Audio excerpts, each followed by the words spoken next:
Hello and welcome back to the show. Today we are lucky to have with us Sri Ram Madhav. He has authored over 12 books, has served as the General Secretary of the BJP and National Spokesperson of the RSS. He is also credited for the rise of the BJP in Northeast India and Jammu and Kashmir, where he forged an alliance between the BJP and the PDP. He is currently the President of India Foundation and member of the National Executive of the RSS. Welcome to the show, Ram Madhav ji. Thank you Sonam.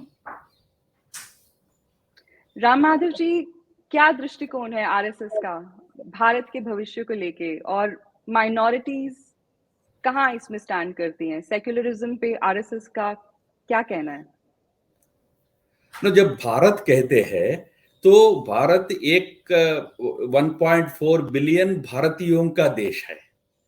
इस पे कौन majority है कौन minority है, इस बहस से भारत को जल्दी बाहर आना पड़ेगा।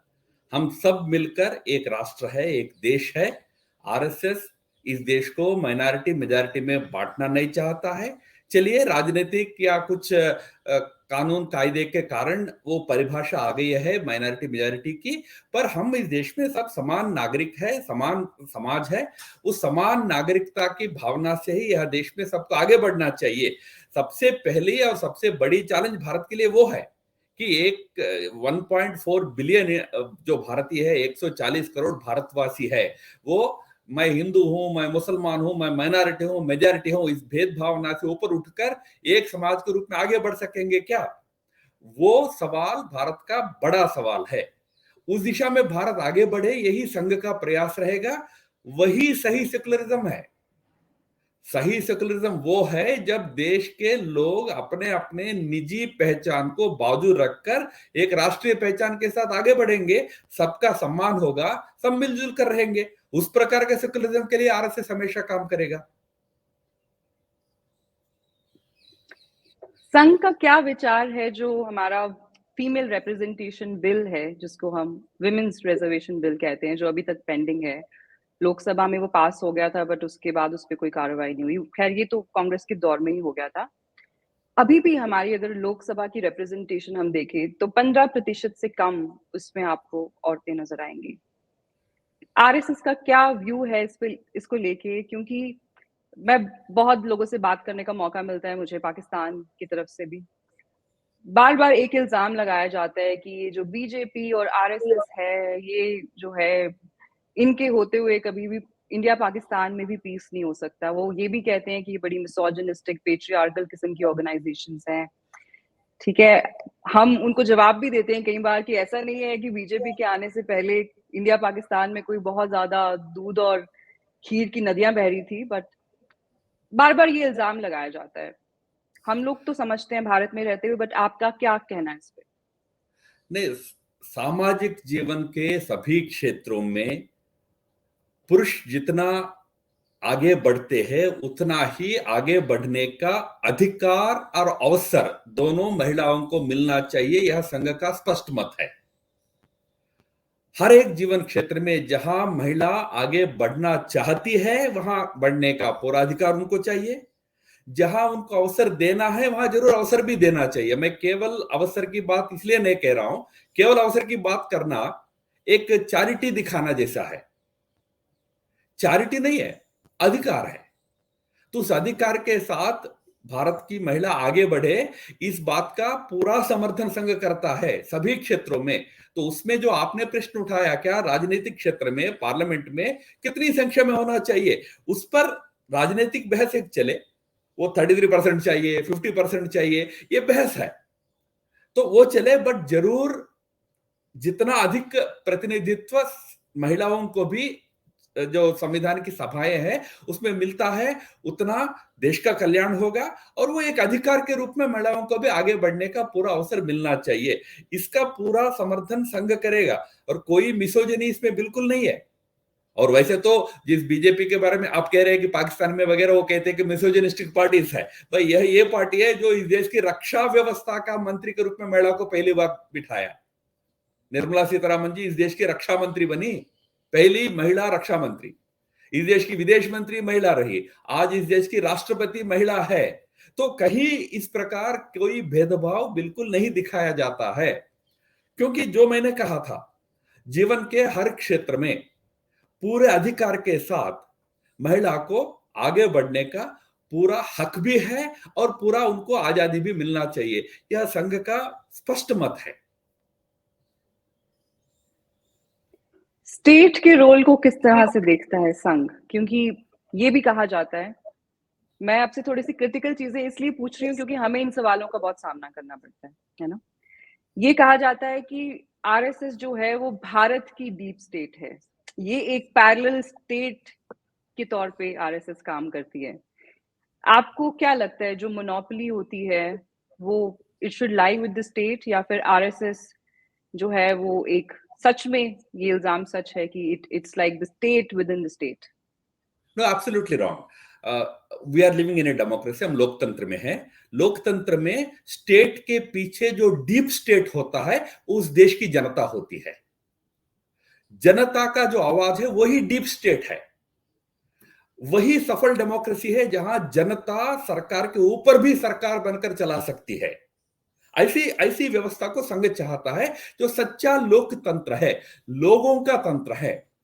उसका एक इंस्टीट्यूशन सरकार है, बट देश समाज को स्वयं चालित होना चाहिए। सरकार भी उसमें एक बहुत महत्वपूर्ण इंस्टीट्यूशन है। उस दृष्टि से सरकार भी अच्छा चले और समाज अपने बल पर, अपने ताकत पर चले, इस विचार के साथ समाज को ताकतवर बनाने का काम आरएसएस करता है। इसलिए डीप स्टेट आरएसएस नहीं है। आरएसएस किसी भी प्रकार सरकार को ना नियंत्रण करने का प्रयास करता है या ना पीछे से चलाने का प्रयास करता है, जिसको रिमोट कंट्रोल कहते हैं, ना रिमोट कंट्रोल करने का प्रयास करता है। ना संघ का इरादा है ना संघ का प्रयास है। बट संघ जरूर चाहता है कि सरकार ही सर्वे सर्वा ना बन जाए। देश का सब कुछ सरकार है। मनुष्य जीवन का, सिटीजन के जीवन का सब कुछ सरकार से नियंत्रित है। ऐसी भी व्यवस्था किसी भी देश के लिए अच्छा नहीं है।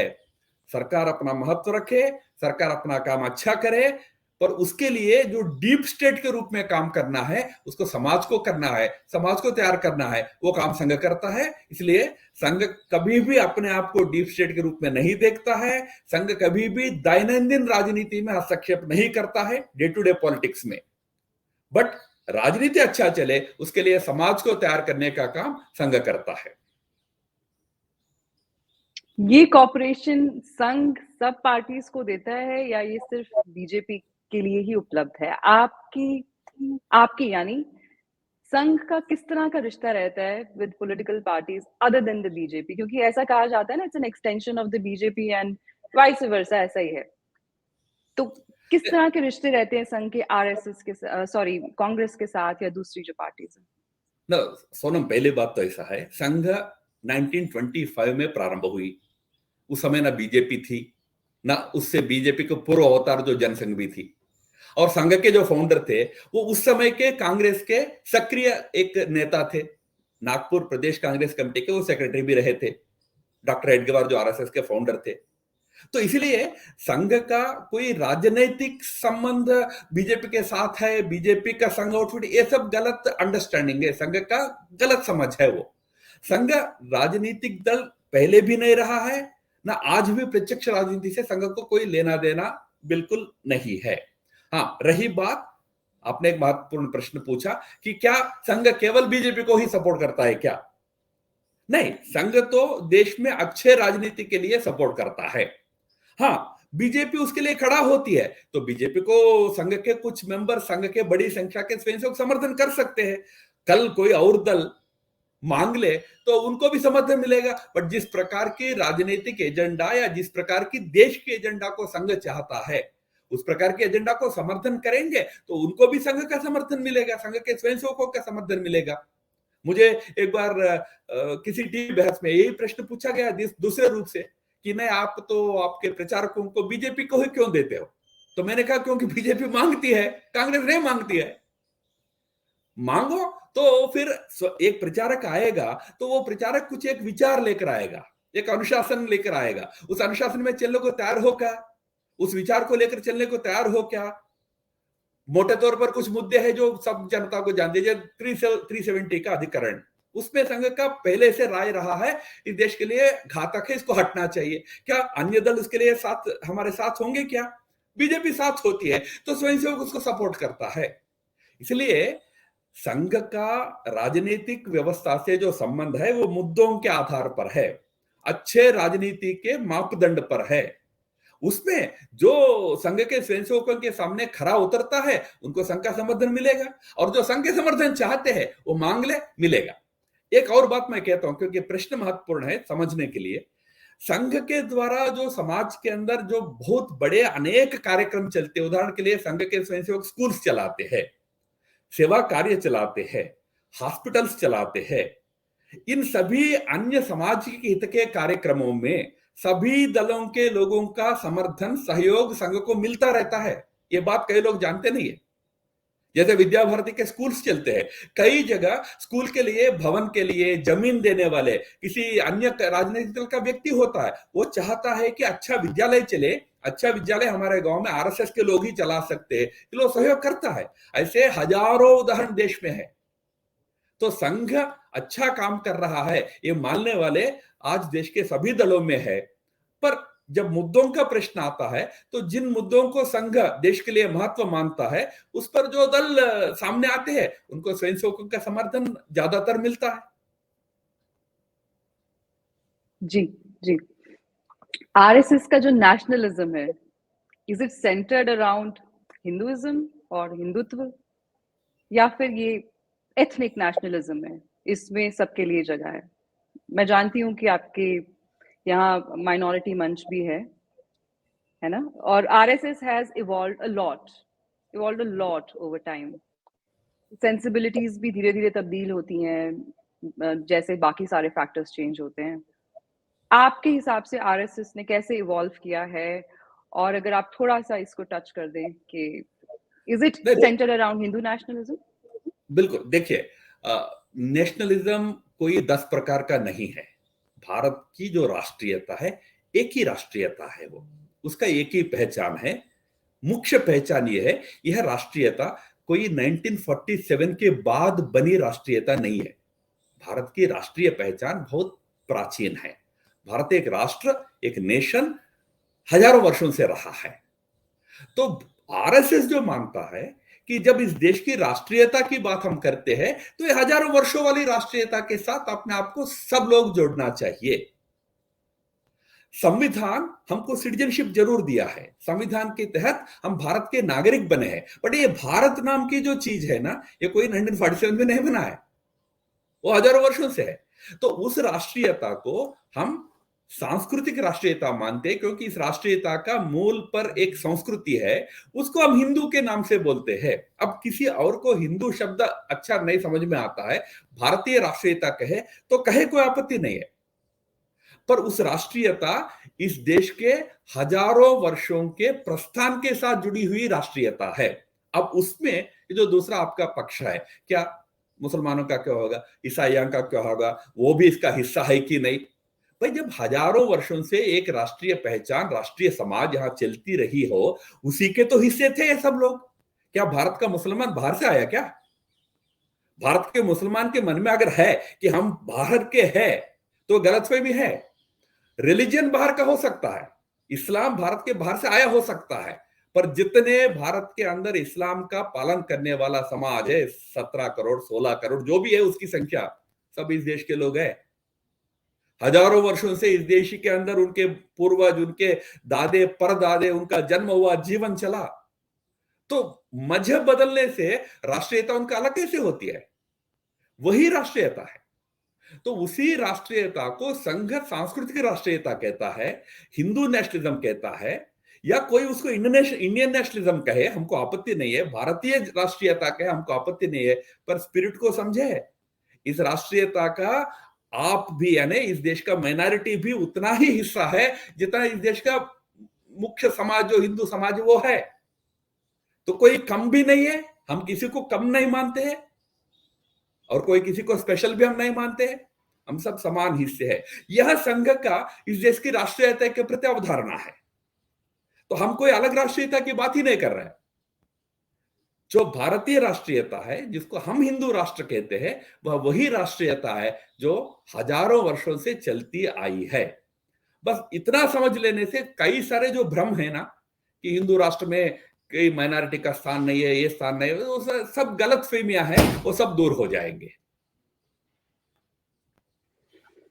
पर ये लोग कैसे समझें? क्या संघ ने कुछ आउटरीच के लिए कुछ प्रोग्राम बना रखा है? क्योंकि अगर मैं आपकी बात सुनती हूँ तो लगता है कि आरएसएस का विजन तो वही है जो हर भारतीय का होना चाहिए। इसमें मुझे कोई प्रॉब्लम नज़र नहीं आती। पर एट द सेम टाइम चाहे हम राहुल गांधी जी को देखें या फिर जो भी हमारे ऑपोजिशन लीडर्स हैं, वो मतलब बीजेपी को कम निशाना बनाते हैं, आरएसएस को ज्यादा बनाते हैं। और अब तो ये चीजें राम माधव जी ट्रांसलेट करने लग गई हैं into real hate crimes against the Hindus. हमने देखा लेस्टर में जो हुआ उसमें भी एक आरएसएस और बीजेपी का एंगल डाल दिया गया, जबकि it was kind of a clash between people living there, वो उनकी पर्सनल जो भी हुआ आपस में, बाद में उसमें हिंदू मुस्लिम हो गया। How do you plan to address these challenges? What are the challenges being faced by the RSS in terms of reputation management, perception management? Do you have any plans at all to address that, or you just don't care? The RSS doesn't care about देखो Sonam, RSS का जो perception, RSS के बारे में perception हो या RSS की छवि का जहां तक प्रश्न है, उसकी चिंता हमारा सीमित है। क्योंकि आज देश के एक बहुत बड़ा वर्ग आरएसएस के साथ जुड़ा है कि नहीं, और ये संख्या मैं बताऊं, टेंस ऑफ क्रोर्स है। करोड़ों करोड़ों लोग आज आरएसएस के साथ जुड़े हैं। तो मुझे राहुल गांधी क्या सोचते हैं इसकी चिंता मुझे क्यों करना है? देश के करोड़ों देशवासी हमारे साथ है, तो वो चिंता मेरा छोटा है। हालांकि वो भी हम दूर करेंगे, जहां जहां मन में जिनको संघ के प्रति गलत फहमी है उसको दूर करेंगे, करने का प्रयास हमारा जारी रहेगा। पर मेरा बड़ा प्रश्न जो उससे पहले का प्रश्न आपका है ना, उस पर है। इस देश की राष्ट्रीयता को ही गलत पेश करने का प्रयास जो राहुल गांधी जैसे लोग करते हैं। इस देश के अंदर मानो एक मेजॉरिटी समाज है जो माइनॉरिटीज का उत्पीड़न करता है, और आज मेजॉरिटी राज चल रहा है। इस प्रकार की जो गलतफहमी प्रसार करने का प्रयास यही लोग करते हैं। इसके कारण जो आप लेस्टर की बात कह रहे हो, और आजकल विदेश के कुछ यूनिवर्सिटीज में हमको अनुभव में आता है, ये जो गलतफहमी उसीलिए निर्माण हो रहा है। तो पहले इन लोगों को इस देश का इतिहास, इस देश के अपने खुद के पूर्वजों के इतिहास समझना चाहिए। मैं एक उदाहरण देता हूं, ये राहुल गांधी को लागू होता है, क्योंकि हमारे वर्तमान के नेताओं का, कांग्रेस के नेताओं की समस्या क्या है? वो चलो देश के बारे में समस्या नहीं, ये अलग बात है, पर खुद अपने पूर्वजों को समस्या नहीं है। जवाहरलाल नेहरू 1949 में अलीगढ़ मुस्लिम विश्वविद्यालय में गए थे। उनका वहां का भाषण पब्लिश्ड है। उस भाषण में अलीगढ़ मुस्लिम विश्वविद्यालय के मुस्लिम स्टूडेंट्स को एक प्रश्न करते जवाहरलाल नेहरू, वो ये कहते हैं कि देखो भाई, जब मैं आपके सामने खड़ा होकर बोल रहा हूं, मैं इस देश के, भारत के हजारों वर्षों के इतिहास के साथ अपने आप को जोड़कर एक गर्व महसूस करता हूं। I feel proud of my ancestry, of my history, of my countries great civilisation. आगे वो पूछते हैं, do you also feel the same pride in your hearts? आपके दिल में इस देश के इतिहास, इस देश के प्राचीन सभ्यता, संस्कृति के प्रति उसी प्रकार का गर्व होता है कि नहीं होता है? भाई, जवाहरलाल नेहरू क्यों पूछा वहां उनको? नेहरू को यही संदेश देना था कि देखो भाई, इस देश का जो विभाजन हुआ था मजहब के नाम पर, जिन्होंने जो किया वो गलत किया है, हम अलग नहीं है, हम एक समाज है। हम कोई मुसलमान हिंदू इस प्रकार मेजॉरिटी माइनॉरिटी के रूप में विभाजित नहीं होना है, हम एक समाज की अनुभूति करना है। Do you feel this what he asks? But ये राहुल गांधी जी को समझ में नहीं आता है, तो हम क्या करें? तो आज समझना होगा कि हम एक समाज है, वही हिंदू राष्ट्र है, यहां वही भारतीय राष्ट्र है। यह बात को समझाना ये बड़ा चैलेंज आरएसएस मानता है। बाकी रही आरएसएस की छवि, उसकी हम चिंता कर लेंगे, वो उसको हम संभाल लेंगे। बट इस देश की जो छवि को बदनाम करने का प्रयास होता है ना राहुल गांधी जैसे लोगों द्वारा, उसको संभालने का बड़ी आवश्यकता है। उसमें देखो, गांधी जी स्वयं मुस्लिम समाज के सामने एक बात कही थी कि उन्होंने पूछा मुसलमानों को, गांधी जी ने, यार आप अलग कैसे हुए हो? आपका पूर्वज कौन है? मेरा पूर्वज और आपके पूर्वज समान नहीं है? ये बात गांधी जी ने पूछा, आरएसएस नहीं है। ये बात राहुल गांधी को समझ में नहीं आता। ये बात हमको देश के सबको समझाना है, इस देश के हिंदू को भी समझाना है। जो आज कुछ हिंदू है जो मुसलमानों के प्रति द्वेष रखता होगा, उनको भी समझाना है कि नहीं, हम समान है, हम एक ही वंश के, एक ही समाज के हिस्से हैं। पर वही जो आज ये सेकुलर तथाकथित सूडो सेकुलर नेता है उनको भी समझाना पड़ेगा, उनके कारण जो मिसलीड होकर चल रहे हैं ऐसे देश के कुछ युवा हो, वो हिंदू हो मुसलमान हो जो भी हो युवा, उनको भी समझाना पड़ेगा। ये संघ मानता है कि बड़ी समस्या है, बड़ी चैलेंज है। इस चैलेंज को हम सबको मिलकर हैंडल करना पड़ेगा। जो गलत दिशा में समाज को ले जाने का प्रयास कुछ पार्टियां और राजनीति करता है उसको ठीक करना पड़ेगा देश के हित में। ये मेरा लास्ट क्वेश्चन है आपसे। आपने क्योंकि मेंशन किया कि कुछ हिंदू भी जो है वो शायद गलत रास्ते पे चल पड़े हैं, कितना सही होगा कि आज के जो भारत के मुसलमान हैं उनको हम इस्लामिक कॉन्क्वेस्ट के नजरिए से देखें, क्योंकि बहुत लोग ऐसा करते हैं, ठीक है। और एक इल्जाम आरएसएस पे हिंदू समाज द्वारा भी लगाया जाता है आजकल, बहुत सुनने में आता है ये कि आरएसएस ने हमको धोखा दे दिया, it started as a Hindu organization, पर अब जो आरएसएस है वो बहुत मेलो कर गई है, इट्स बिकम वेरी प्रो मुस्लिम। क्या कहना चाहेंगे इसके ऊपर? पहली बात तो जो सोशल मीडिया का डिस्कोर्स होता है उसको हम एक सीमित दायरे में ही उसका महत्व को समझने का प्रयास करें। वहां कई प्रकार की आवाजें हमको सुनने को मिलता है। घर में पत्नी से या पति से झगड़ा हो गया तो सारा गुस्सा सोशल मीडिया में किसी और के ऊपर उतारा जाता है। आरएसएस मिल गया तो आरएसएस के ऊपर उतारेंगे, सोनम मिल गई तो सोनम पर उतारेंगे, राम माधव मिल गया तो राम माधव पर उतारेंगे। गुस्सा का कारण दूसरा होता है, सोच समझ कर दिया, वो ऐसा नहीं है। बट रही बात क्या आरएसएस कम हिंदू बन गई, ज्यादा हिंदू बन गई? नहीं। आरएसएस जो 1925 में जो सूत्र को लेकर चली वह सूत्र ये था, उस समय का 35 करोड़ भारत का जो समाज था, आज 140 करोड़ है, ये सब हिंदुस्तानी है। मजहब अलग हो सकता है, मजहब अलग होने के कारण कई प्रकार के प्रचार के प्रभाव में आकर लोग गलत रास्ते पे जा सकते हैं। कोई आतंकवादी भी बन सकता है, कोई अलगाववाद भी लेकर चल सकता है। हमने जिन्ना को देखा, जिन्ना के पीछे भी तो एक मुस्लिम समाज गया था, अलगाववाद के रास्ते पे गया भी था। और कश्मीर में हम अलगाववाद का एक बड़ा विकृत रूप भी देखा था। इन सभी चैलेंजेस को ठीक करना, पर ठीक करते समय सूत्र क्या है? हम सब एक है, इस सूत्र को नहीं छोड़ना है। हम कोई अलग अलग लोग नहीं है, इसलिए जो अलग जा रहा है उसको खत्म करना वो नहीं है, उसको सही रास्ते पर लाना, उसके लिए प्रयास करना है, उसके लिए ताकत खड़ा करना है।